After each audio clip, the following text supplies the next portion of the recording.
Hello, I'm Louise Chun from Welldoing, and I'm talking today to Rachel Kelly. Rachel, your new book, You'll Never Walk Alone, focuses on how poetry can help people with life's ups and downs. Have you always found poems helpful to yourself in your own life? Yes, I think partly because my mother loved poetry. So at every little juncture as I was growing up, there was a poem for that. So when I first split up with a boyfriend, she gave me a poem, which is actually by Louis MacNeice, called the first blossom is the last blossom for the child that's never seen an orchard. Ideally, there would be some other gentleman along. And yeah, right the way through it, she was always there with a poem. But it became very important when I first suffered severe depression. And that was when it really entered full time into my life. These are not all poems to make you happy, though, are they? Could you explain what sort of effect you're after? Yes, well, I think things changed for me. I had these two serious depressive episodes, and then I was really after poems which were about kind of consolation and comfort in hard times. And I'm still a big believer in that. But then my mum died 4 years ago, nearly 4 years ago. And I think what her death taught me is that actually we need to inhabit and spend time on the good times as well. So this is actually a new way of thinking about poetry. So there are poems there for inhabiting and really feeling the happy times and just not letting them pass and sort of being with them, because I don't know if that's true for you, but I think sometimes all emotions can be a bit frightening, even happy ones. So there are poems in here to help us feel more joyful as well. Okay, and you divide the book into seasons as well. What can you explain about mental health and the seasons of the year?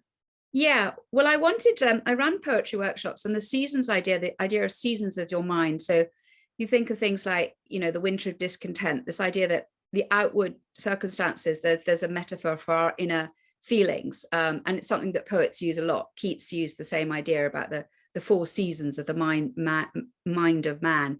But I think, the seasons do affect our mental health. We're going into winter. I mean, we know there's a link between social deprivation, poverty, and poor mental health. So a lot of people, obviously with the cost of living crisis and the cost of fuel going into this winter, are finding life particularly difficult. But one of the ideas I like about the seasonal metaphor is, that spring follows. And, we all have our wintry seasons, but we have our spring-like hopeful seasons, our more summery, joyful seasons. But all seasons are relevant and important. And I think back to my mum, that's what she taught me, was this idea that all of these emotions are important and valid, and poetry helps us with that. Is there any actual research showing that there's an effect of poetry on mental health? Well, it's just so exciting. It is a relatively new field. The field of bibliotherapy more broadly is pretty established. Even the NHS came up with books on prescription back in 2013. So bibliotherapy in terms of fiction has a lot of literature there. Poetry is increasingly being studied, and there are three areas in which we've got some data now. So there's the effects of reading poetry. How can that help your mental health? There's the effects of writing poetry. How can that help your mental health? Then there are the effects of actually poetry as part of training for caregivers, including therapists. There's some very nice work about using therapy as a way, using poetry as a way to encourage empathy, for example, in nursing. And so in all three areas, there are really now 5, 6, 7, 8, 9 quite good studies.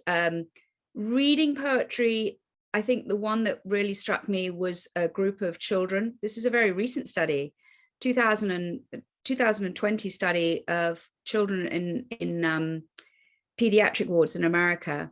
And what they found is when they read poetry, including one of the poems in the book, which is the Emily Dickinson, Hope is the Thing with Feathers, they found that the children who read poetry were both less anxious, less fearful, and also more at ease with their emotions and more able to express themselves emotionally. So this is lovely research. So that's reading poetry. We have much more data on writing poetry. So there's a big area. That is a sort of slam dunk, expressive writing as it's known. And, there are a lot of studies there. It's to do with nailing your feelings on a page And what's interesting is there is a link between reading and writing. So in my own poetry workshops, which are essentially sharing and reading poetry, what's wonderful is by the end, by the fourth session, which is our winter session, people are also expressing themselves and writing poetry. So that's a great area. And then, as I say, the third area is in caregivers. And I think I'm not sure of the therapists using your platform, but certainly and anecdotally, I know a lot of therapists who do use poetry in their work, it's something you can give people at the end of a session. And it's a big part of the thinking behind the book, which is about the therapeutic power of poetry. You feel less alone because your therapist can't be there at 3 a.m, but you might turn to a poem like, the Mary Oliver Wild Geese. I know that's one that quite a few therapists like, because it's about, in her wonderful phrase, finding your place in the family of things. And, a therapist can't be there all the time, but a poem can. Yes, I think that's a great point. Did you were you conscious about trying to get different voices and different backgrounds of poets into the book?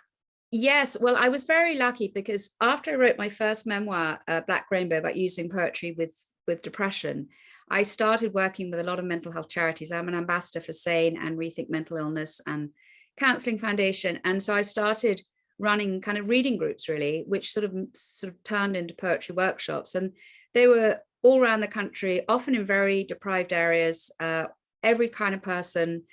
And people came forward with their suggestions. So I feel very confident because it's not just poems that have spoken to me. These are tried and trusted over 6 years of really hundreds of people saying, this really spoke to me. No, this didn't resonate. So it's a bit like a sieve.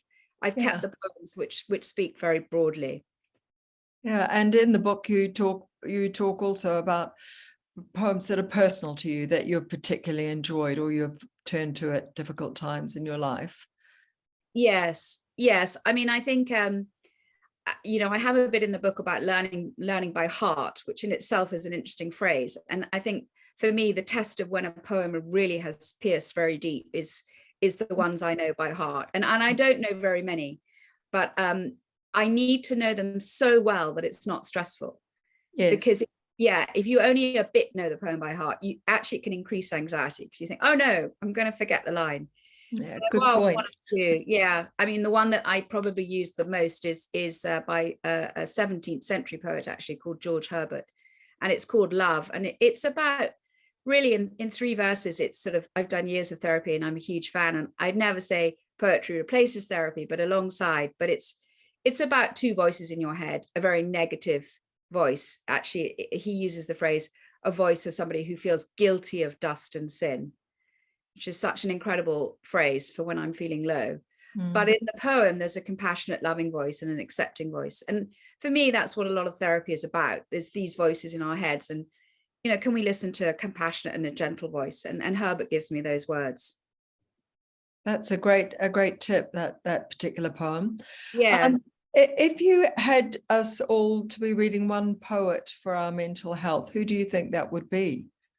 Well, I think probably over the course of the workshops, I think the one where I've seen, I'm feeling quite emotional actually, because I've seen such extraordinary reactions to it, is probably Derek Walcott, Love. And, I keep coming back to love because a lot of this is about compassion and compassion with your feelings and being with your feelings and not being frightened of them. And that poem, Derek Walcott, it starts, the time will come when with elation you will greet yourself in your own mirror. So it's about kind of self-acceptance. And I remember fairly recently a woman reading this poem because it's very important in the workshops that people read them themselves. In fact, Jeanette Winterston says, the novelist, is a great technique. If you find poetry helpful, find a poem and then read it facing the mirror and watch your own face change as you read the poem. But this woman read the Derek Walcott and we were all just electrified because she started crying. And we all waited. And then she just said, and I'm feeling really emotional, but it was incredible. She just said, I feel understood.